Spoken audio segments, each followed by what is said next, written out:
Something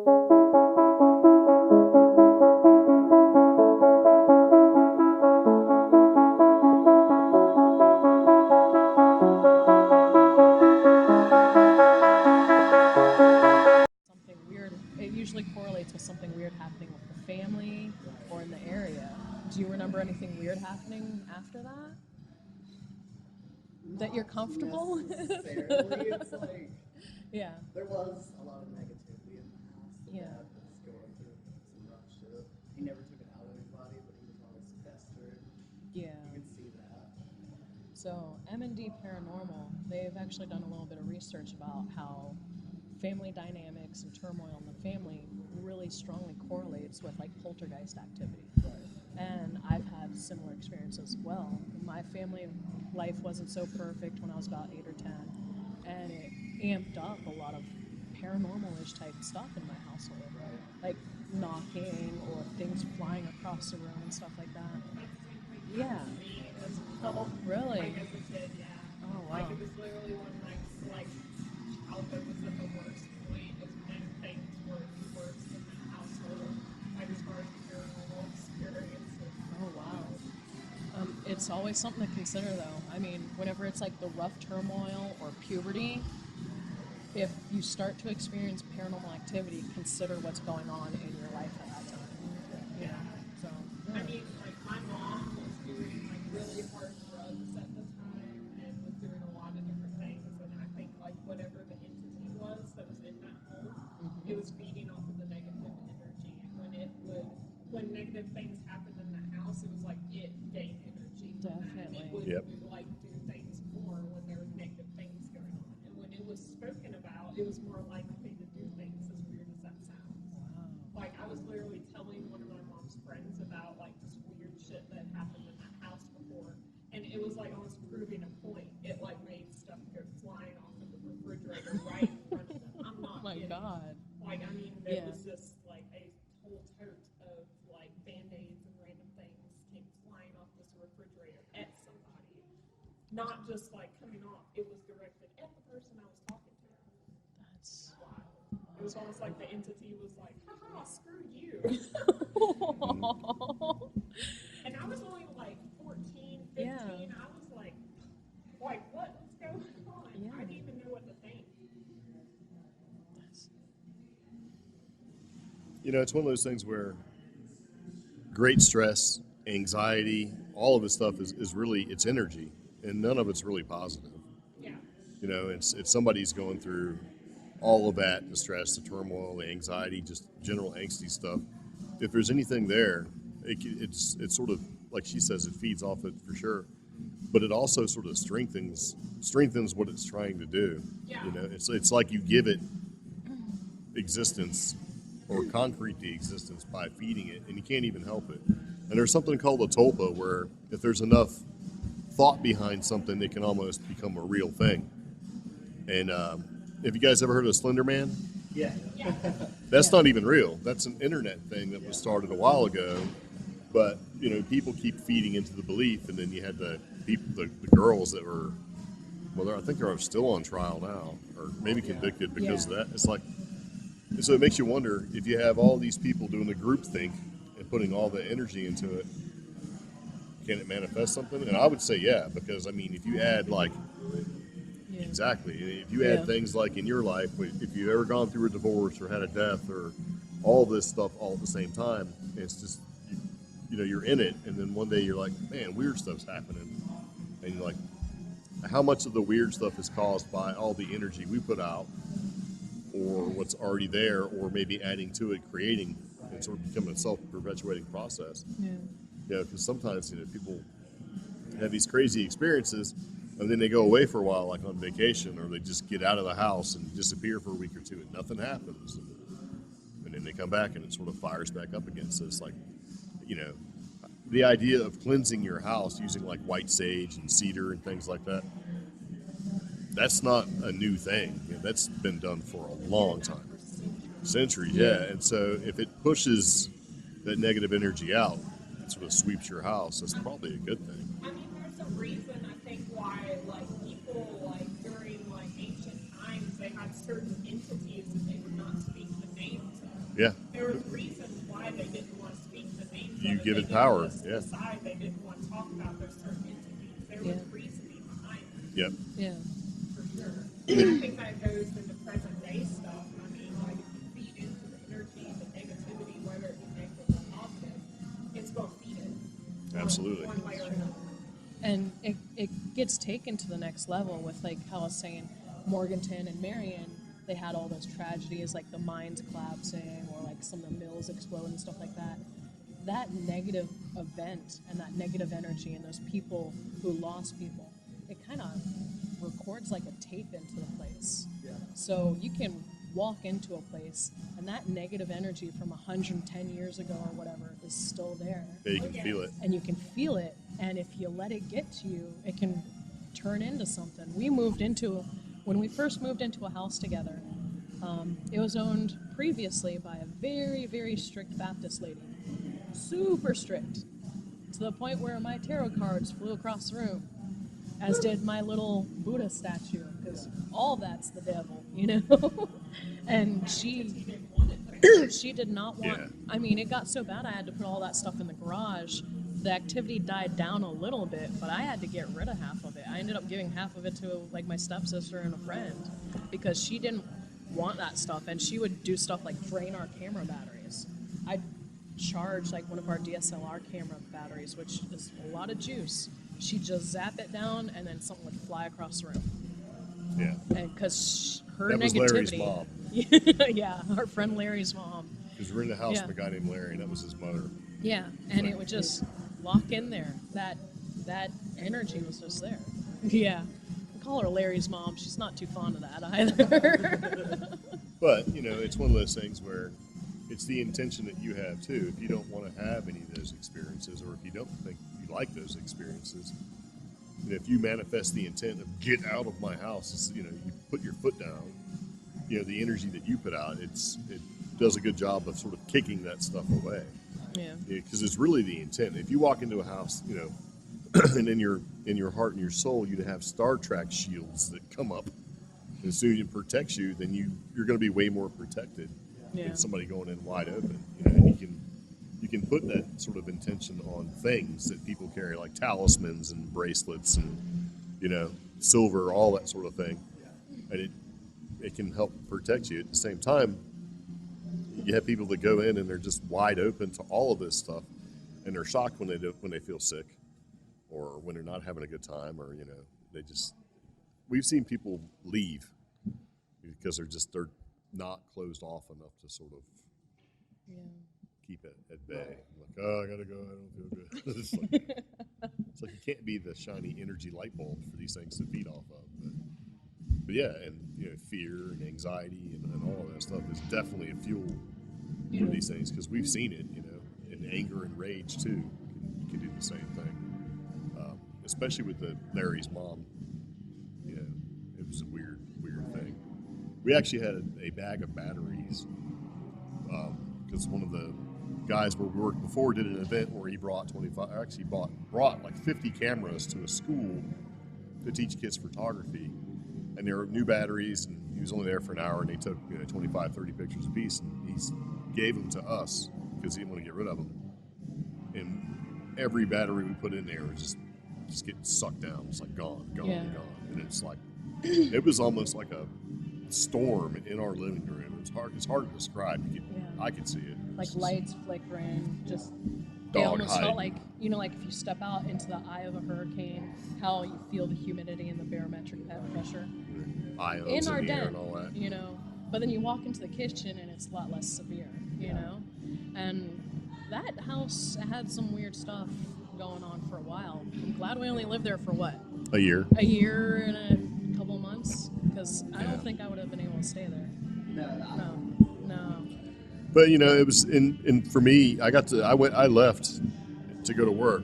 So I worked outside the house, but she worked from home. So there was no getting away from it, you know. No, I worked from home, and what made it so bad was it was a small house, so they could only install the cable and the internet in a certain place.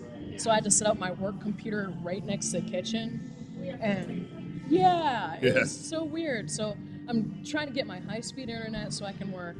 And I'll sit there, and all of a sudden, a pot falls off the counter. And I'm like, we don't have mice, we don't have nothing. And then I'll put it back, I'll get back to work, the pot falls off again. Okay, I'll actually put it away like a responsible adult. I'll put it in the drawer, and then working. And now the overhead fan vent thing above the stove just starts shaking. And I'm like, okay, I gotta call Greg, you know? Yeah. I think there's energies out there though that like they're almost perceptive of people that are aware of them, if that makes sense. Yeah. Oh yeah. Because I think they kind of like they're almost like, oh, they're like, I know this person is aware of me, so I'm gonna mess with them. Yeah. We noticed that on certain investigations for M&D as well. Like, Jennifer was here earlier. She's a light worker, and so is our friend Bobby. And we took them both on an investigation, and whatever's there actually kind of punched Bobby in the kidneys or the lower back, and he felt horrible. He had to go home. But he's wide open. He's one of those people that if you're a ghost, that's the perfect person to pick on, you know? And then Jennifer, she'll feel these really weird sensations. She's like, something's here. But as soon as she vocalizes that, that's when the activity picks up. So it's like, all right, maybe you should not let them know that you know, But You guys heard of like the big three creepy houses around this area? no. Is it the Amy house? People call it the devil house. On Hankins. Okay, I forgot about that. There's a house on Hankins that we used to live in an apartment on Hankins, and I mean we've lived there for years, and we watched over years there. It's one of the oldest houses in Marion, by the way. It's right up there with the Carson house. If you've heard of the Carson Actually, house yeah. in Marion, it's as far as age-wise, it's right up there, like around the same age. But no one can ever stay there. Like we see different families move in and out of that house constantly, and I've heard just people like I have friends that wouldn't take a Ouija boards. I think I've heard of that house because, like, Yeah. There's a big yeah. It was in the news. Because the rent's always super Yeah. reasonable on that And place. it's such a simple, it's such a bland looking house. Yeah. When you're driving by it, it does not stick out. Yeah. But that, as far as like me growing up in Marion, that is the most haunted house I've ever heard of in Marion. Really? Yeah, we have heard of that house. There's so many houses I've heard of that are haunted in Marion. Like even for instance, the house I lived in. I'm not even kidding. My mom found an infant skeleton in our mud floor basement. Oh my god. This was near the Cross Mill factory, Okay. and this house was, from what I heard, it was like the owner's family's house, something like that. But I lived there since I was 14, and it was one of the most like craziest houses. Like we had some of the weirdest experiences there, like levitating things off of a table. Like I said earlier, like stuff just coming flying off the refrigerator. I would wake up with bruises on me, like actual handprints, not just bruises. Visible like handprints from a person, but they were too big to be in regular humans, like the fingers. And they were too long. way too big to be your own or anything. It was like, and I would have these repetitive nightmares. Yeah. And I left my mom's house like at 17. I got kicked out, and that was like a house. It was a cesspool of negativity. So like once I got out of that house, I felt totally better, and then nothing ever happened to me. Like none of the bruises showed up anymore. That's crazy. And it's just like that house. Like even walking into it, it's just like it's like a veil. Yeah. Of negativity that like falls over you when you walk into that house. And whatever is in that, just it festers on it, it feeds on it. And like even when I first moved into that house, like it was weird because the house was completely it wasn't finished. It was never finished. It had an attic that was only accessible by a window that you would have to get on the roof to get into. But my parents got up there multiple times, and there was actual like visible footprints in the dust, but the window was locked, so there was no way for people to get up there. But as a kid, I would like complain to my mom about like hearing people walking upstairs, and my mom would be like, "You're crazy. It's an attic." But I would hear stuff, and then my mom got up there, and it's like there's impressions up there in that dust. So something was up there making it, That's not creepy at all. Yeah, it wasn't like mouse impressions. It wasn't like a rat. It was Yeah. like visible human foot impressions of some, like a shoe. And this was a completely inaccessible attic. And see, that's really unnerving because, I mean, granted, that was probably years ago. These days, you'd probably try to install a Nest camera up there and monitor what's going on, or a Blink camera, I'm only 22. Yeah. So that really, like, in retrospect, wasn't even that long ago, but, like, that house, like, it's just, I don't know, that house just has its own energy of its own to this day. I don't know what it is about it. But to be completely honest, I've kind of noticed some of that energy a lot here in Marion. You walk into certain places, and it's that, like you said, a veil. Yeah. It's like this weird, uncomfortable As fog. soon as you walk in, Yeah. it hits you. And it makes me want to figure out, granted, we're all a younger generation. Not me. Hush. If we talk to some of the older locals, are they going to tell us about something that's happened here that nobody's talking about? Like some bad history, I mean, there's so many factories. Yeah. You don't know, like, some of the tragedies that might happen that no one really talked about. Yeah. Like, at the time. Like, I remember it was in McDowell News earlier this summer. It was like the memorial of some factory here completely exploding. And it only happened like 30 years ago or something. And I'm like, okay, that's still kind of recent. I wonder how many townspeople were affected by that. Because you look at the picture, it's a huge factory. You're like, man, I bet everybody's uncle worked there, And that negativity, is it in the hair studio down the street? Is it inside this place or that place? Because I've walked into a few places here and I'm like, I don't like this place. But oh my gosh, my we do have a little bit of a live stream going, so people are listening to us talk. So we're just saying hi to some of them. Our podcast, we started kind of in Virginia, took it to New Mexico, and now we're here. So we have a small loyal following. Like, and they're telling us it's like real cold in New Mexico. It's like 19 with the wind chill. That is cold. Yeah. Yeah. It's Yes. supposed to drop down to 32 tonight. Oh, I believe it. Yeah. It's on its way for sure. And Yeah. it's supposed to be stormy tonight as well, so... Yeah. How? I mean, it was only 4 or something like that today. Yeah, we were under tornado watch. Yeah, It's luckily like, it got this has canceled. dropped 40 degrees. So, That's cool, yeah. But yeah. Yeah, Yeah. exactly. Have you guys done have you heard stories from the Northeast at all? I'm from Pennsylvania, so all of my experiences are from Pennsylvania. There's a lot of experiences in Yes. A lot of Pennsylvania. history there, and a lot of Absolutely. people that moved through Pennsylvania Yeah. on their way somewhere else. Funny thing, November 9th, we'll be at the Western So you wanna say- Pennsylvania yeah. Conference of the Unexplained. What town is that in? It's in, I think it's Greensburg or Greensville. Yeah. Familiar, Greensburg. It's outside of Pittsburgh. Yeah. Yeah. Because I'm from like an hour and a half east of Greensburg. Oh, okay. Yeah. There's more. I think there's more UFO stuff. Well, that's Up what there. my experience was. Yeah. Like a Kecksburg type UFO or something.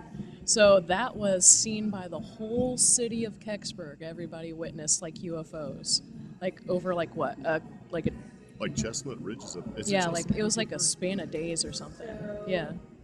When I was, the summer I was turning 16, there were some of us who were like either leaving or sneaking out of our houses, at like 11, midnight. It was summer. Yeah, yeah. Just wanted to hang out late. Yeah. So we had one friend that had a driver's license and a vehicle. He had a van, and he could pile, a few people in there. So we would drive outside. One of the things that we would do when we were off trying to find things to do was we would just drive outside of town. And we weren't really getting into any kind of trouble. I don't think we were underage drinking or anything like that. We were just looking for somewhere to hang out. So I'm not sure how this started, but after the first time it happened, I think the summer began, then we started saying we were going UFO hunting. Because literally, and I've tried to see what technology that we had at the time, and maybe it's just a military technology that they don't release and talk about, but what we would experience is objects that could hover and then like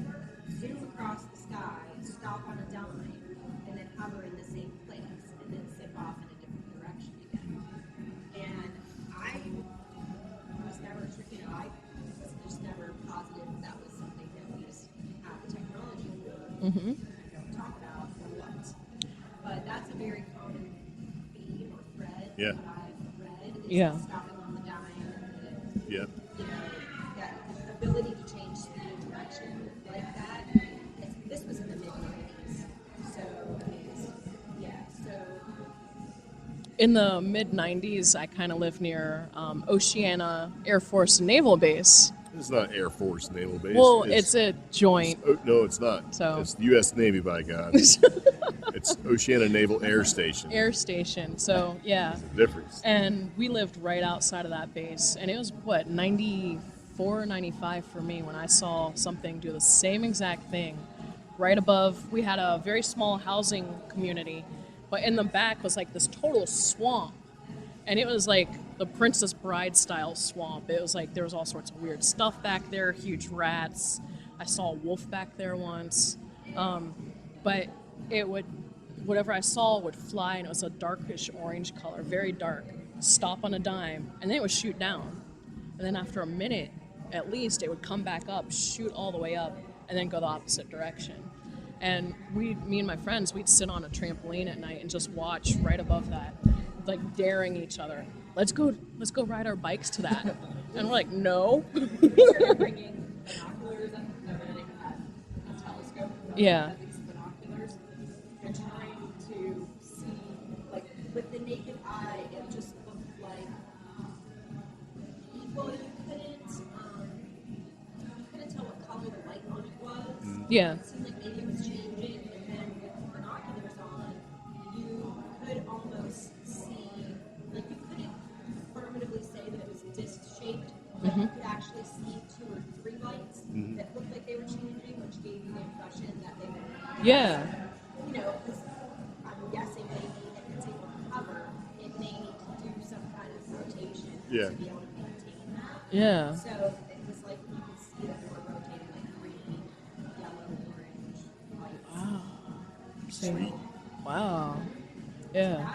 I've never had any experiences with like beings in a house or anything like that. My sister in Pennsylvania, they have like a name for the lady who and there's so many old houses and factory towns and everything Yeah. where I'm from. So if you want to kind of talk about, you know, this history that makes like an imprint, I think anywhere that you have a lot of history, right? A lot of places Yeah. been inhabited consistently for a long time. You know, Pennsylvania's ripe for that. But Pennsylvania. They also have a whole lot of Dogman sightings up there. Of what? Dogman? Oh, I'm not familiar with that. If you think of like werewolf, it's kind of like that, but this would be more. Yeah, it's more like, well, It's werewolves are all scary and they got the big snouts and all this crazy stuff, and these are more almost Sasquatch looking, but with kind of a dog face. So they call them Dogman, and a lot of them are kind of aggressive. You know, they're not like where Bigfoot kind of peeks behind a tree and looks at you and maybe throws a rock every once in a while. These are kind of these will chase you down a Pennsylvania highway at night. yeah. Yeah. And all of a sudden, there's been a lot of Dogman sightings up in just basically in Pennsylvania area in general. Yeah. Where like they call them like they've been calling them upright canine sightings, where some of them look like just a dog. Yeah. Like a 7-foot tall dog that can just stand up and walk around. Yeah. But that And there's been a couple of those just in the past month or two, but it seems like the whole Dogman thing is really sort of blown up there. But if you think about it, a lot of the UFO sightings in Pennsylvania tend to be seasonal. And not long after the UFO cycles down, like the reports cycle down, all of a sudden you start having these Dogman sightings. Which is Are- kind of weird. Are these Maybe aliens? It's just a confirmation bias thing, like Yeah. that's what people are looking for. Yeah. Or when the weather's nice, you tend to be out looking at the sky more. Yeah. You know, Yeah. who wants to be out in the Pennsylvania winter? Yeah, like if you said, hey, let's go look for the Brown Mountain Lights right now, I wouldn't go. It's like Yeah. 30. I'm not going up there. It's going to Yeah. be cold, you know? Yeah. So do you get a lot of, you mentioned synchronicities earlier. That's more my experience is when something is such a, you know, it's just hard We to listen predict. to those. Yeah. You know what I mean? When you start to get them, Pay attention to yeah, them, we red totally, flags. Yeah. I had a very we pay attention to them, and we sort of follow that path, you know what I mean? We didn't really do that quite so much before, but it's like once we started noticing synchronicities with us, we started to kind of like follow along with them. And it's like, okay, and then everything starts to eventually start falling in place, and you're on the right path. And it seems like when you get the synchronicity that happens and you don't follow it, that's when things don't have a chance to go right. The ones that I had, the strongest ones I ever had were ones that I didn't realize until after the fact, and they were definitely telling me, run away. Oh, wow. Do not follow this path, and I did. Oh. So, yeah. And that's the hard part, is knowing or being open to it, like being aware of it, you know? Well, in hindsight's 2020. I didn't put Yeah. it together. Like, I said I was going to share this, but there it is. Also, it's Halloween, and it was also, I think it was actually on October 31st. So, how many years ago was it? Like, over 10, maybe 12 years ago. So, I went on a first date with someone to a Halloween party. I invited them to come with me, and I already had my costume on. Just made something up. I was like, I'm a man eater, and I just had like, just like cardboard, shaped with like a faux hawk. Yeah. Which I Yeah. had at the time, just whatever. It was just like a persona. And on the way home from this Halloween party, we took a detour, just hanging out, and we drove up this mountain. And on the way up, a black cat went in front of my car, and I ran it. Like I killed a black Oh, cat wow. on Halloween on a first date. Yes. Oh. First cat I've ever killed in my life, like in a vehicle. I didn't have it when I was in high school, and I cried. Yeah. So it was very traumatic. He did get out and like move the, cat off the road and everything, but like I didn't really think it was anything more than that. And then we, like, long story short, we ended up like the relationship moved way too fast, and we ended up getting engaged. And then the day of my bridal shower, I was cleaning my glasses, and they literally like broke in half at the bridge. Yeah. Like just from wiping them. Wow. Literally just broke in half in my hands. Had to tape them together to be able to see to go to my bridal shower. Oh. So we still ended up getting married. Yeah. It was the worst decision of my life. He was not a good person. It was really bad. And I had to extricate myself and my daughter from that situation, like before someone got hurt. Wow. See. Yeah, it was very dangerous, And I think it's negative situation. it's funny because, like, with the synchronicities, we'll listen to what we think are the good ones, but then the bad ones take months Yeah. for you to realize. Or you realize it Yeah. after the bad thing has already happened. Yeah. Like, this just happened this summer. I'm not even kidding. I went on a hike up the Short-Off Mountain this summer with a friend, and we had planned this, and a bunch of our friends that we were planning on going with at Blake just want to go, and he had to work, and we were like, okay, screw it, we'll just go on anyway with me and you. And so we're heading up to Short-Off, which is a mountain up here. I know Short-Off, yeah. And we were heading, just driving to the trail, and there was a dead crow, dead slap in the middle of the double yellow pines, just laying there. Yeah. Dead. And that is a humongous bad omen. Yes, it is. And many beliefs. And I in don't- my personal belief, that's a mega no. I know where you're going with this story. And my friend was like, should we go? And I was like, we've talked about going on this hike for so long. Let's go. Let's please just go. So we went, and I can't even make this up. But we were hiking up this trail, and we were almost to the top of Short-Off, and we were just carrying on talking like everything was fine, and we hear a scream. And we didn't know what to think. And then just like a couple minutes later, some dude comes running down the trail, screaming for somebody to call 911. Because you saw Austin Howell fall. Yes. Yeah. Yeah, we heard him. We heard him. We did not see him, but we heard him. We were up on that mountain at the same exact time that he fell. And we were right there, I showed the rescue team the pictures on my phone where he was. because we saw the rope from where his friend propelled down to him, because the rescue team, even if they sprinted up that trail, you wouldn't get up there in an hour and a half tops. I mean, that was the most horrible trail to have something like that happen on. And that poor man, he was almost at the top of that mountain, and he lost his grip free climbing. He free climbed that thing at least I twice. researched into him after I found out about it, because what was crazy is me and my friend Mike, we left that trail, and he took me home, and he was at work at the time, or you were somewhere, you weren't home. And I had a lizard. I had a monitor named Savvy, and I got home and my monitor was dead. Oh my god. And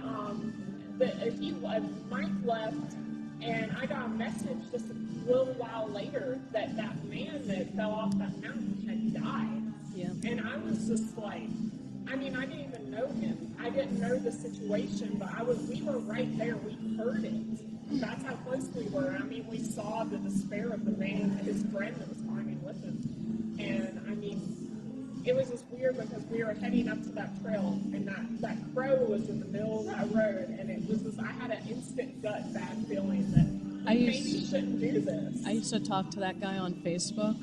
One of our listeners actually was one of his students. That's so weird. I read about him, and I read that he was a very experienced free climber, Yeah. and it was just a horrible situation. Like, and I read that it was something about his advantage. We couldn't believe it. It was what he was using to climb, and the temperature just got a little bit too high than what the stuff he was using to climb could handle.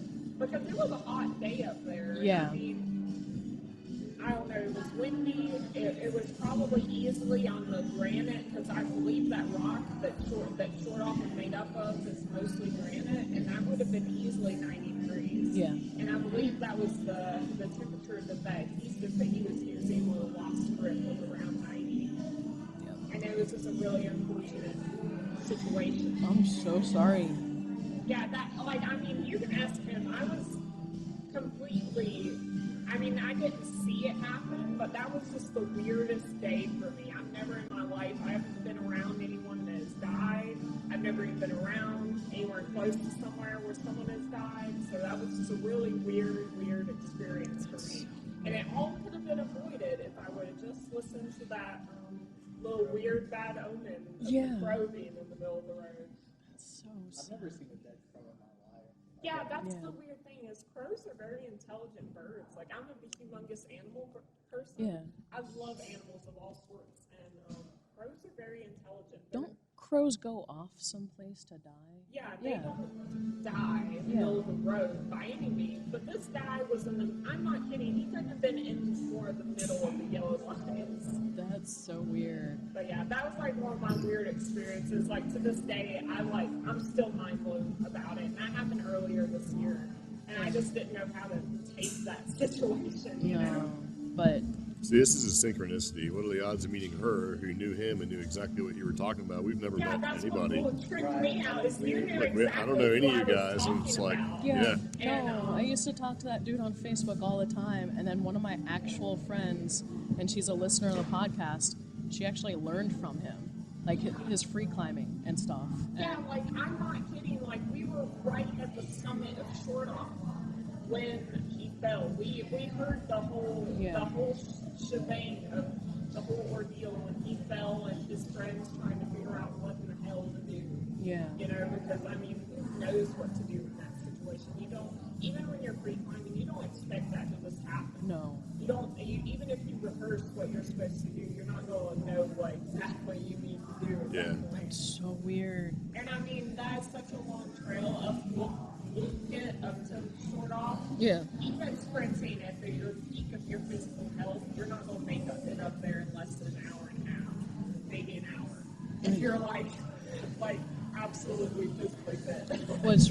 It's funny because someone was here earlier and she's on one of the rescue teams, and like synchronicities allowed it that she did not have to go to that, because if she had gone to that, I would have been really upset.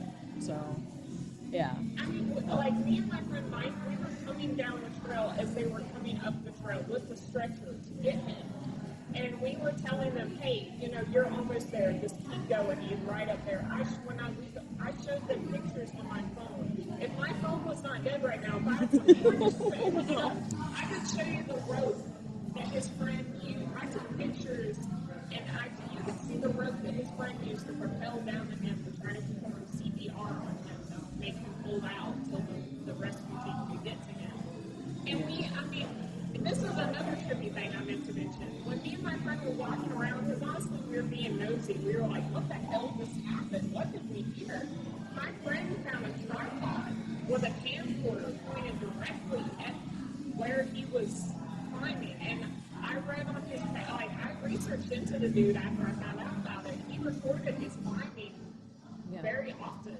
He was recording that. I know. And we found his camcorder, and I actually told the rescue team once we got down to the bottom, because we went and found the police officers and the rescue team, and I was like, hey, I don't know if you guys have this information yet, but here's the pictures on my phone.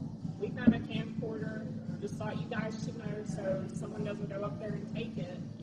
And they were like, yeah, thanks, awesome. But he was definitely, somebody was recording that climb. I don't know if it was him or not. It was him.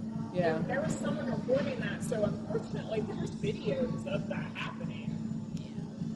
But it was a really, really weird experience, because my friend was like, what is shiny over there on that rock face? And we walked out there, and that's what it was. Yeah. That's so weird. It's kind of crazy. Ugh. I do not like synchronicities like that. I didn't mean upset No, you in it's any okay. way. It hit one of my friends really hard. So, yeah, but that's so weird, man. Yeah, that trips me out, because that was something that personally, like for me personally, it really shook me up, even though I didn't know him. Mm-hmm. It was really a big deal for me. Like, I mean, it emotionally affected me. It's a traumatic event. Because, I mean, Yeah. I've never been around, like, I've had close people die. Yeah. Like, my mother, I don't have, my mother's gone, my grandmother's gone, but I've never actually been right there when someone has died. Yeah. And I didn't know what to do. And it wasn't, I didn't know at the time that he had passed away. All I knew is someone was very, very hurt. Yeah. That he needed help. Yeah. And I actually made it a point, like a month later, to climb that mountain again to kind of change the impression I had. And that's a really good thing to do, actually. Because I absolutely love that. I had the most fantastic time. But then we were just talking blah, blah, blah, and heard a blood-curdling just scream and all that commotion, and then found that out. And that kind of dampened the mood. Yeah. Yeah. So, oh my God. So, yeah, that's crazy. really weird. Well, that was trippy. Amy was like, we should come over here and talk to them. I think we'll really enjoy it. I'm glad that I Oh, it was nice meeting. Yeah. So, let me grab one of these cards for you. Oh, are these little buttons? Yeah. Everybody take one. There's a couple on the table. Oh, awesome. I will put one on my purse. I work over here. We're building the Bicycle Fish and Bar Arcade over here, like, directly across the street.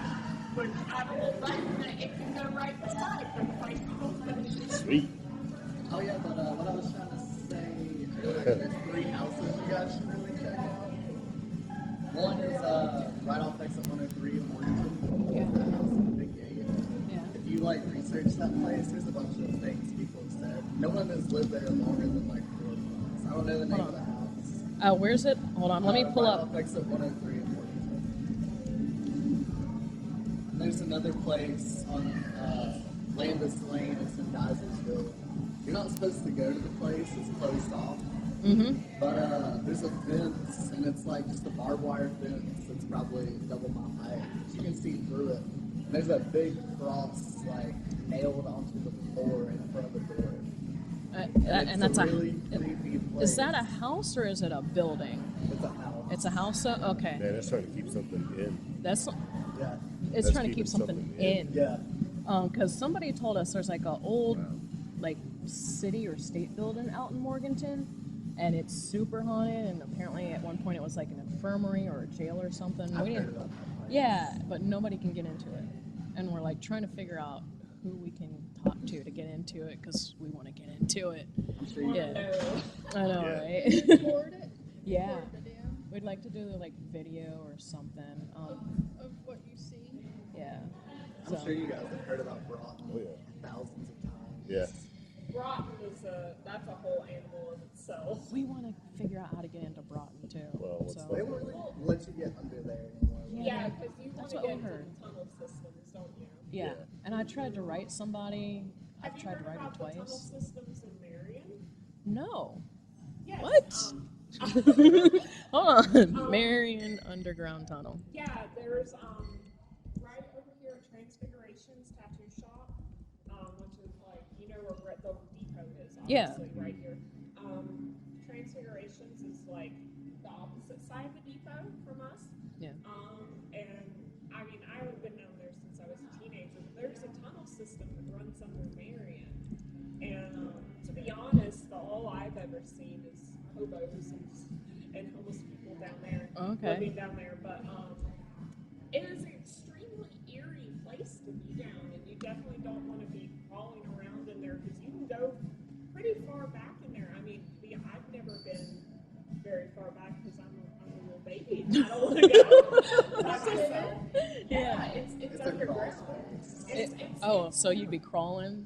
It's not quite like what's weird is there's certain spaces you do have to crawl through, and then you're able to stand up again. So Oh, God. it's weird, and it runs. I don't know where all it runs. I in don't want there. to, but yeah. But I know for sure there's an entry right at Transfigurations Tattoo.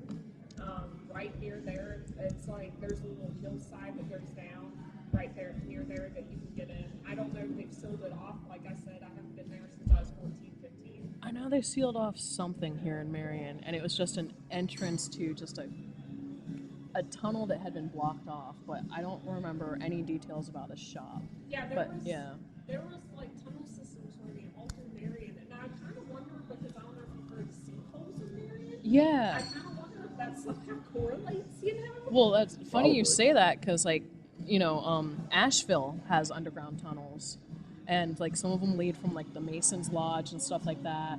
Our friend Christian from Asheville Cryptid Society has actually done a couple articles about them, and the last sinkhole happened, I guess, a few years ago, and it sunk right into one of those underground tunnels, Yeah. and it was like, yeah, And like I said, I work over here at the Spicy Goldfish, and there's another business that's building right beside us, the Taylor Brothers. There's the new brewery, Yeah. and they had a sinkhole right in their parking lot, which Oh, I God. thought was kind of incidental because the tunnel system I was just talking about, Transfigurations, is really relatively close to them. So I kind of wonder if it's literally a part of that system. Probably. Just sinking in because of Yeah. how old it is. See. Because, I mean, there's buildings in Marion that were very, very old. Like Main Street Marion is, I don't even know. I don't the even exact know. age of Yeah. it. But I imagine the tunnel systems are around about that age. I mean, the building that I'm working on right now, the Spicy Goldfish, I believe it's from 1908. Oh gosh. There was a man that came in that was doing work in there, a construction worker, that was saying that he heard that it was even older than that because he has whiskey bottles from there that was dated older than that. But Yeah. I'm not really sure. See, It's with kind of one of those things that's hard to look up things about that because it's so old. we'd be in parts of New Mexico, and they'd be like, "This area was established," and it's like some old date. But then they're like, "Oh, we just found evidence of an entire town here, 30 years predating it." You know? Yeah. I So mean, I don't know if you've heard about like Lake James, for instance. Yeah. But, have you heard there's a town under Lake James? Yeah. yep. Yeah, that's like one of those things no one really expects there to be an entire town under a lake.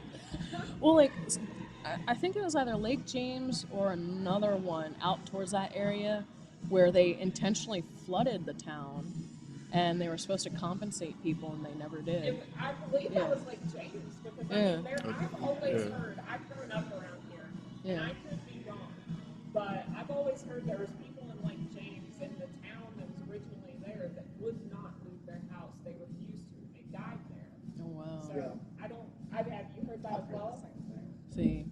People have told us to check out that there's a graveyard near there too. If you're ever able to come down here when the lake is really low, like during a drought, there's certain spots in the lake. There's a railroad track that still you can see leading like into the lake, but it's from where the railroad, like the train would run through. Like down here? Yeah. Which lake? Like Lake James is if you go towards Nebo. Okay. Yeah. Highway 70 would be the best way. Okay. Yeah, it'd be the best way to get All right. Yeah. So. They changed the music. But it's like I remember during some of the really extreme droughts we've had, there's been people like taking pictures and posting on Facebook. Like, That's things that you can see. Now I gotta go check it out. I'm like, ooh. That's not creepy at all either. Yeah, Man. just goes straight into the lake. Oh gosh, but That's like my absolute worst nightmare. I'm terrified of water, so being really? flooded out would be like my worst nightmare. you should move to the desert. Yes. Yeah. And There's a reason why I've never been to the beach. I used to live. For like almost 34 years of my life, I always lived within, at tops, 2 miles from the beach, the ocean. Yep. And then we moved to New Mexico, and it was just nothing but desert. Right. I mean, you'd go to ponds and lakes, and they were manufactured. Or it's funny, the Rio Grande goes through part of New Mexico, and you're like, Rio Grande, and you think the Grand Canyon, and this thing, you could literally jump across it. Yep. If I lost like 30 pounds and got a little more in shape, I could have jumped across that thing. I know my big dog, he had jumped across it once or twice. And you're like, oh, so there's no water anywhere at all. But they have Well, their compared own, to like here. Yeah, but then they You have know. their own folklore about water, and it's called La Lorena, or the Lady in White. And according to the legend, she drowned her children in a body of water. And because she had met some dude who was like a wealthy guy, and he wouldn't marry her because she had kids. So she drowned her kids, and then he still didn't marry her. The legend changes, but she drowned him. She came to him, and he's like, no. First you had children, now you're a murderer. That's wild, though. 'Cause, Yeah. I mean, like you said, there's not really that much water around there. That's from there. Like, Yeah. that tail's from there. There's Yeah. even, like where my friend Richard lives in Las Cruces, there's a La Lorena park. And they built the park next to one of the few bodies of water out in Las Cruces. And you're like, that's really unsettling because it's a kid's playground next to this horrible place. Seems a little, Yeah, but now you can see La Lorena like walking near bodies of water or along the Rio Grande, or sometimes walking along the highway at night. Yeah, so it's a good place if you don't like the water. Just stay away from the Lady in White, Yeah. Yeah. They were supposed to do a costume contest thing. So Is this place closed? What time is this place closed? I think it Oh, it is closes at closed. 11. It is Yeah. 11. it was really nice to meet you Nice guys. meeting you guys. I looked Yeah. up your podcast on Google and stuff. Oh, you guys thank have you. a lot. Yes, we I'll do. check some of them out. Please do. I found